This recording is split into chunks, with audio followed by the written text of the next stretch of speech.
Bonjour les enfants, c'est chouette de se retrouver. J'aimerais tant vous voir de l'autre côté de la vidéo, mais ce n'est pas possible, mais je vous imagine tous.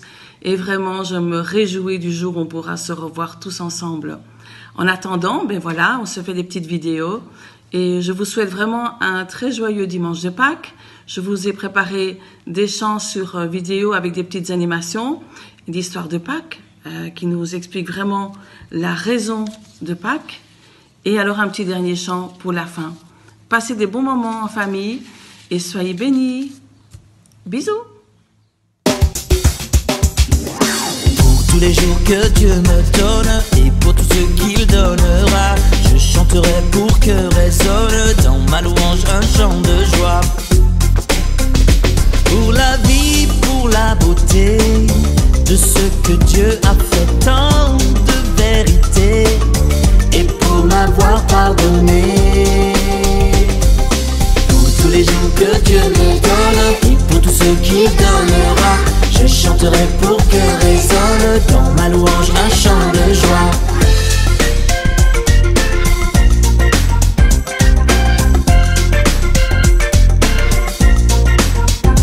Qui pourrait imaginer un tel amour? Je sais que je ne pourrais jamais l'égaler. Pour tous les jours que Dieu me donne et pour tous ceux qu'il donnera, je chanterai pour que résonne dans ma louange un chant de joie. Venez les enfants, venez louer, chanter un chant de joie. Je chanterai, alléluia. Venez louer le Seigneur, jamais l'égaler. Un chant de joie.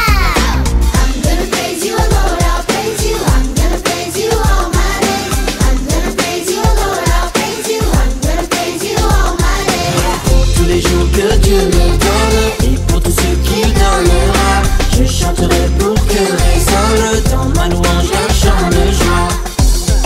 Louez le Seigneur.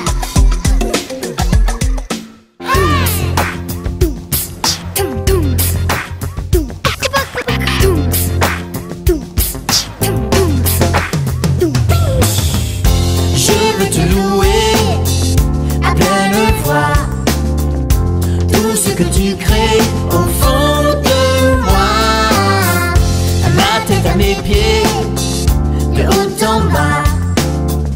Je veux te louer, mon Dieu, mon roi.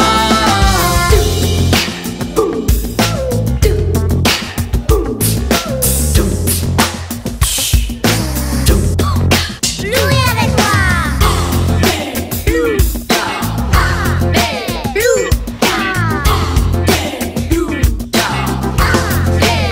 Alléluia. Je veux te louer à pleine voix, tout ce que tu crées au fond de moi, à ma tête, à mes pieds, de haut en bas. Je veux te louer, mon Dieu, mon roi. Je veux te louer à pleine voix, tout ce que tu crées au fond de moi, ma tête à mes pieds, de haut en bas. Je veux te louer, mon Dieu, mon roi. Je veux te louer à pleine voix, tout ce que tu crées au fond de moi, à ma tête, à mes pieds, de haut en bas. Je veux te louer, mon Dieu, mon roi.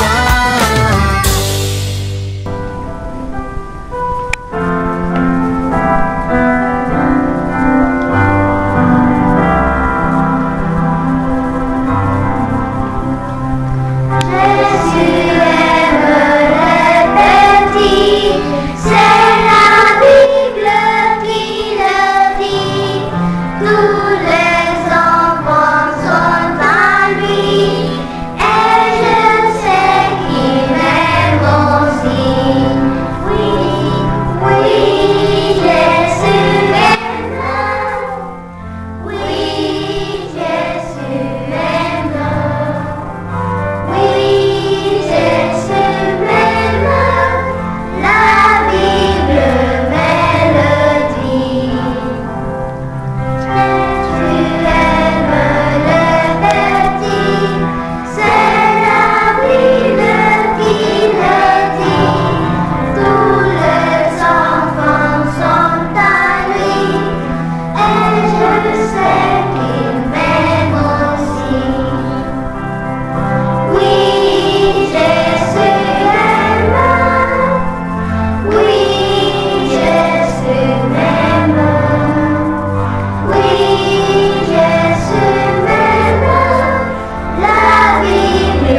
Alors j'espère que vous avez aimé les chants, que vous avez pu chanter de tout votre cœur parce que c'est la fête. C'est Pâques et donc je vais vous raconter donc l'histoire de Pâques. Beaucoup la connaissent, mais on va revoir vraiment la raison de Pâques. Alors avant tout, je voulais vous demander pourquoi est-ce qu'on trouve partout des œufs à Pâques? Il y a sûrement une raison. On voit partout des œufs durs, des œufs décorés en bois, des œufs en chocolat. Et pourquoi des œufs à Pâques? Qu'est-ce que ça a à voir? En fait, est-ce que vous avez déjà regardé un nid d'oiseaux? Il y a certains oiseaux qui font leur nid sur des pierres et qui ressemblent à des œufs, qu'on pourrait même les confondre avec des œufs. Et donc, quand l'oiseau met son œuf pour le couver, on pourrait confondre la pierre et l'œuf. Mais la seule différence entre la pierre et l'œuf, c'est que la pierre ne produit rien, c'est mort. Mais l'œuf, il donne la vie. Ça, c'est toute la différence entre la pierre et l'œuf. L'œuf donne la vie. Et donc, vous allez voir la raison de ces œufs qui ont été choisis parce qu'ils démontrent la vie. Et à Pâques, qu'est-ce qu'on fête? On fête la vie. On va voir cela ensemble. Alors, je vais vous montrer une image qui n'est pas très agréable, mais qui est une image très importante pour nous les chrétiens. Vous avez reconnu, je suppose, c'est qui? C'est Jésus sur la croix. Alors, pourquoi Jésus est sur la croix? Mais quelle idée de le faire souffrir comme ça? Pourquoi il est allé sur la croix? Est-ce que vous savez pourquoi? C'est important de le savoir. Il a été puni, mais pourquoi? Qu'est-ce qu'il a fait? Il n'a rien fait. Ah oui, c'est des méchants qui l'ont mis sur la croix. Mais Dieu avait préparé tout ça avant pour nous. Quand vous regardiez dans l'Ancien Testament, quand on faisait quelque chose de mal, quand on voulait se faire pardonner par Dieu, on devait faire des sacrifices. Et le premier sacrifice, on le trouve dans le livre d'Exode, donc c'est le deuxième livre de la Bible. On prenait un animal, pas un animal dont on ne savait rien faire, qui était boiteux ou vilain. Non, on prenait le plus bel animal, le plus beau, sans défaut, sans tache, et on le sacrifiait à Dieu. Et après ça, Dieu nous pardonnait et on pouvait de nouveau parler à Dieu. Mais voilà que Dieu a décidé qu'il enverrait son propre Fils sur la terre pour se sacrifier, pour prendre tous nos péchés sur lui. Vous imaginez ça?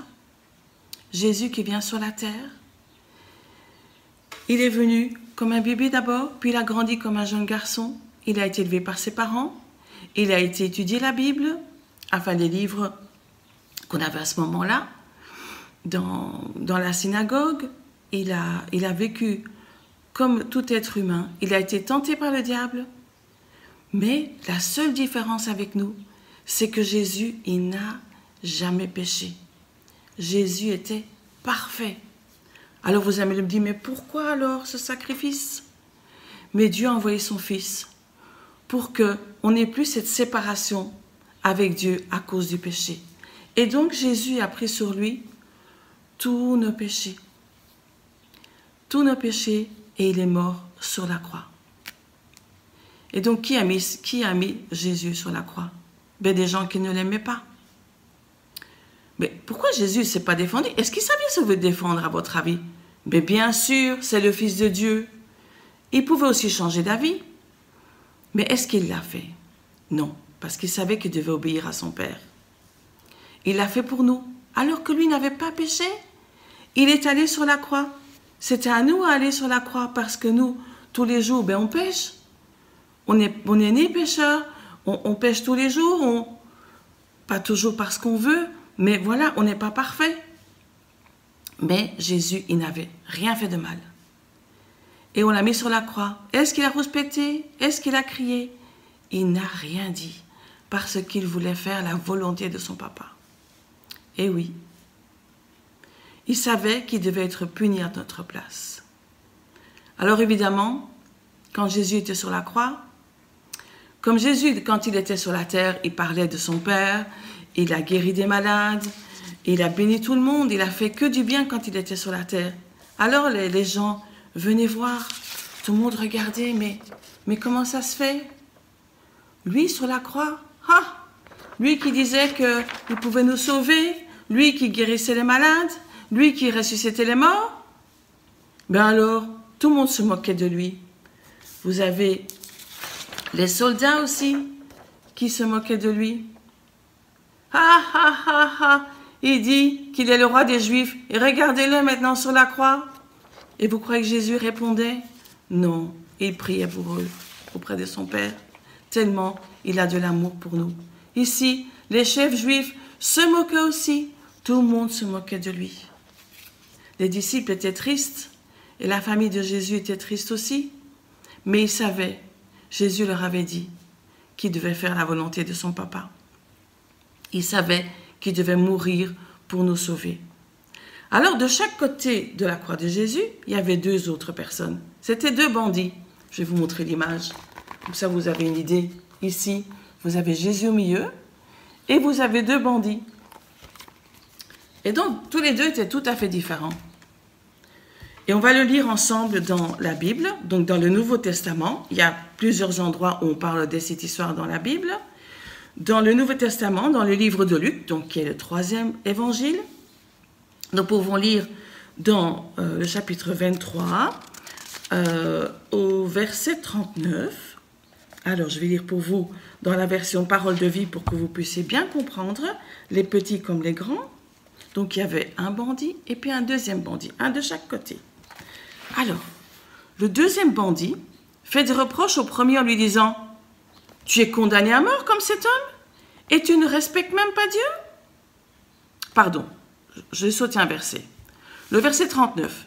Un des bandits cloués sur une croix insulte Jésus en disant « Tu dis que tu es le Messie, alors sauve-toi toi-même et sauve-nous aussi !» Mais le deuxième bandit fait des reproches au premier en lui disant « Tu es condamné à mort comme cet homme et tu ne respectes même pas Dieu. Pour toi et moi, la punition est juste. » Ben oui, c'est des bandits, ils ont fait des vilaines choses, des très vilaines choses. Oui, nous l'avons mérité, mais lui, il n'a rien fait de mal. Ce bandit-là, il avait tout compris. Ensuite, il dit à Jésus, « Jésus, souviens-toi de moi quand tu viendras comme roi. » Mais Jésus, il a fait mieux. Vous savez ce qu'il lui a dit? Jésus lui répond, « Je te le dis, c'est la vérité. Aujourd'hui, tu seras avec moi dans le paradis, dans le ciel. » Oh, mais c'est fantastique. Le bandit lui a demandé, « S'il te plaît Jésus, prends-moi. » Et qu'est-ce qu'il a fait Jésus? Il lui a dit, « Tu seras aujourd'hui avec moi dans le ciel. » Alors que Jésus souffre sur la croix, c'est affreux. On ne peut pas imaginer la souffrance sur la croix, ça s'appelle la crucifixion. C'est horrible. Il n'y a pas pire comme mort. Mais Jésus, en souffrant tellement, il a encore pensé au cœur et à l'âme de ce bandit et lui a dit, aujourd'hui tu seras avec moi. Même dans ces moments-là, il a encore pris soin des autres. Jésus est vraiment venu sur la terre pour nous sauver, pour que nous puissions être proches de notre Papa, de notre Dieu. Et donc, c'était important que Jésus le fasse. Et donc, Jésus a été mis dans la tombe quand il est mort. On l'a enlevé de la croix. Et vous voyez ici, on l'a mis dans la tombe. On l'a emballé dans, ça s'appelait un linceul, donc c'était un drap. Et on le mettait dans la tombe. Vous avez vu la pierre énorme qui est devant? Ah oui, ils se méfiaient de Jésus. Et donc, ils ont mis une pierre très, très lourde, très grande devant le tombeau. Comme ça, personne ne pouvait le voler. Et ils devaient être à plusieurs pour pousser la pierre, pour la rouler devant le tombeau. Et donc, après ça, des soldats sont restés devant le tombeau pour surveiller, pour être sûr que personne ne vienne le prendre. Et donc, Jésus est resté sans ce tombeau. Et tout le monde était triste. Mais qu'est-ce qu'il avait promis? Qu'est-ce qu'il avait promis à ses disciples? Qu'il ressusciterait après combien? 3 jours. Mais tout le monde ne le croyait pas. C'est pour ça qu'ils ont mis une grande pierre comme ça. Il aurait pu descendre de la croix, ce n'était pas nécessaire. Mais si, c'était nécessaire.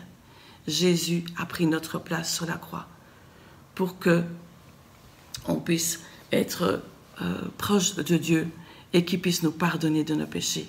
On ne devra plus faire de sacrifices comme avant Jésus on le faisait. Maintenant que Jésus est allé sur la croix pour nous, eh bien on ne devra plus prendre des animaux et faire des sacrifices. On pourra lui parler simplement en le priant comme on le fait. Tous ensemble à l'école du dimanche, comme vous le faites avec vos parents. Et donc, Jésus était dans le tombeau. Et 3 jours passèrent. Et les gardes étaient là, jour et nuit, à surveiller ce tombeau. Et qu'est-ce qui s'est passé au 3e jour au matin? La pierre a roulé. Ce sont des anges. Et Jésus est sorti du tombeau. Et pourquoi Jésus ne pouvait pas rester mort? Jésus mort ne nous sert à rien. Mais Jésus est ressuscité et il est vivant. Et maintenant, on peut parler avec lui. On peut le prier, on peut lui parler, il nous écoute. Et aussi parce que la mort, c'est la conséquence du péché. Et donc, Jésus a eu la victoire sur la mort et il est ressuscité au 3e jour. C'est pas formidable, ça? Et maintenant, on peut être proche de lui.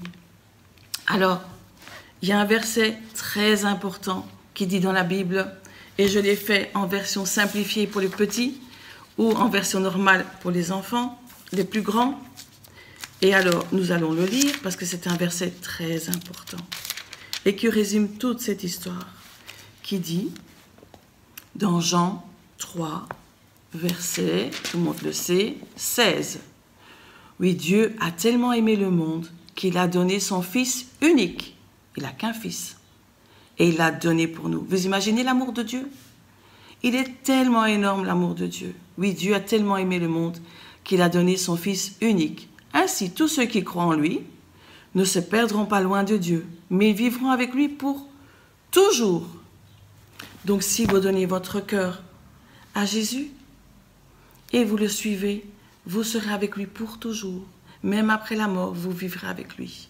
Le verset plus simple pour les petits est dit, « Tous ceux qui croient en lui vivront avec lui pour toujours. » Vous dites avec moi les petits?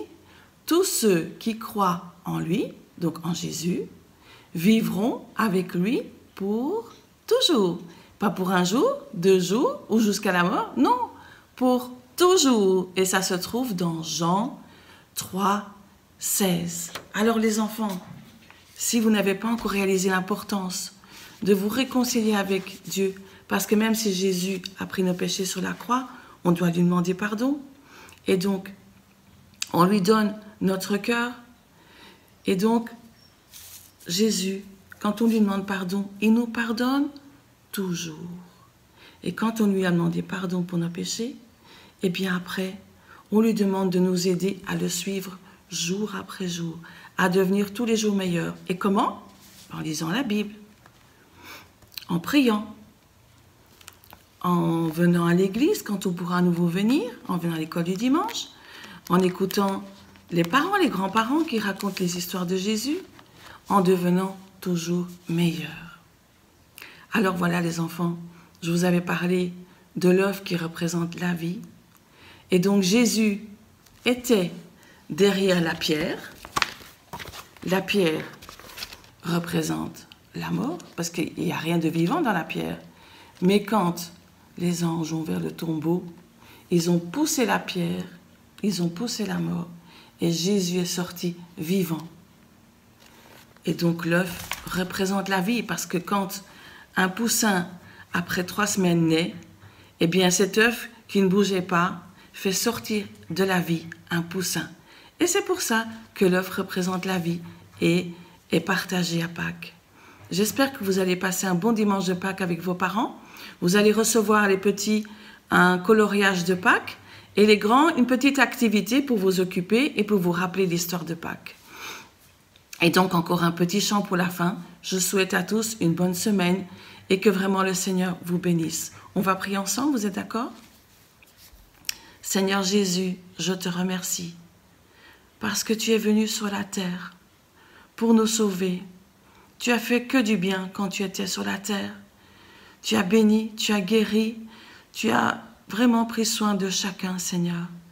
Et puis tu as été jusqu'au bout sur la croix. Tu n'as jamais rouspété. Alors que tu as tant souffert, alors que tu n'avais pas péché, tu as pris notre place sur la croix. Seigneur, comment te dire merci? Alors que grâce à ce passage à la croix, Seigneur, nous pouvons maintenant te prier librement. Et nous te verrons un jour et nous serons tous ensemble avec toi, Seigneur. Merci pour ce que tu nous as offert, cette vie éternelle, cette vie pour toujours avec toi. Merci parce que tu es ressuscité, tu as vaincu la mort, tu as été plus fort que la mort. Et grâce à toi, Seigneur, à ce sacrifice, maintenant nous pouvons te parler tous les jours librement. Nous n'avons plus besoin, comme dans le temps, à sacrifier des animaux, mais toi tu t'es donné pour nous. Et nous voulons vraiment te remercier de tout notre cœur pour ce que tu as fait pour nous, Jésus. Oh Jésus, je te remercie. Bénis chaque enfant, bénis chaque famille dans ces moments difficiles. Tu vois comme ce n'est pas évident de rester à la maison. Mais toi, tu nous aides, Seigneur. Tu nous donnes la force et le courage. Et merci pour ce beau temps que tu nous donnes, Seigneur. Dans le nom de Jésus. Amen. À très bientôt, les enfants. Soyez bénis en Jésus. Gros bisous. Alors, pour les grands, je vous ai mis le chant « Ne m'oublie pas ». C'est en fait le résumé de l'histoire ou de la crucifixion où le brigand crie à Jésus « Ne m'oublie pas ». Et que Jésus lui dit, aujourd'hui tu seras dans le ciel avec moi. Et voilà, comme ça vous voyez ce chant, mais c'est plus pour les grands, parce que pour les petits, on voit vraiment Jésus sur la croix et ça pourrait impressionner. Mais c'est un chant qui est très parlant et je vous invite vraiment à l'écouter et à le chanter de tout votre cœur. Merci.